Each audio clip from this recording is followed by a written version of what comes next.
time they do that, the pack who are chasing in at the moment are getting closer and closer. It's almost becoming a slow bicycle race. Simon Clark's talking to them and saying, listen, I'm not going to pick it up. They want him out of there. The gap, apparently, we're hearing through on Race Rate is only 1 minute now. Nick van der Leijke, Oroompot, Orange Peloton. He drifts on the front, a bit of a stealth move. He is countered by Tim Wellens. Then Petersky takes up the chase behind. Wellens going for it, going for the bridge now. Have they done enough to fatigue Simon Clark?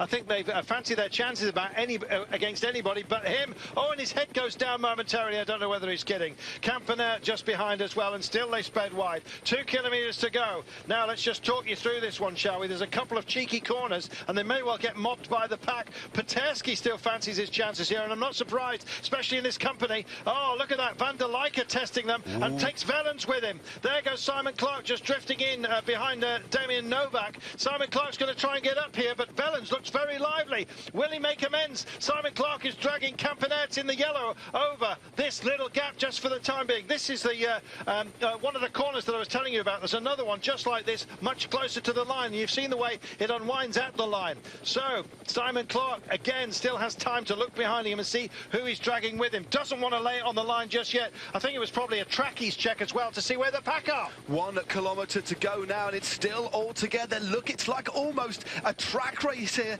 grinding to a halt. No momentum at all. Novak looks potentially dangerous at the back. He's in prime position at the moment. Tim Wellens isn't where he wants to be. Simon Clark, arguably the fastest sprinter in the green for Canada Drapac, is currently in P3.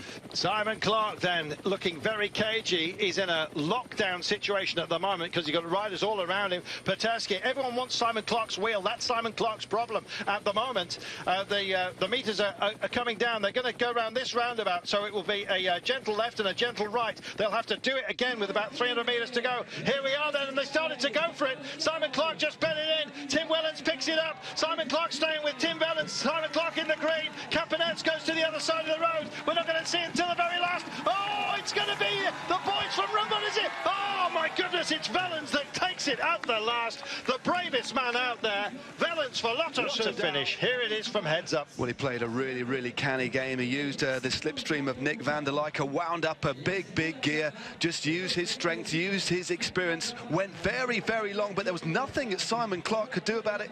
Clark is sprinting, and actually the gap was widening as they crossed the line, but Clark got a second place for Canada Drapac, and I think it might have been Petersky or Campanella just nudging that. Maybe, well, Petersky perhaps on the inside, but a clear winner there, and what a well-deserved win. He's fought and fought and fought.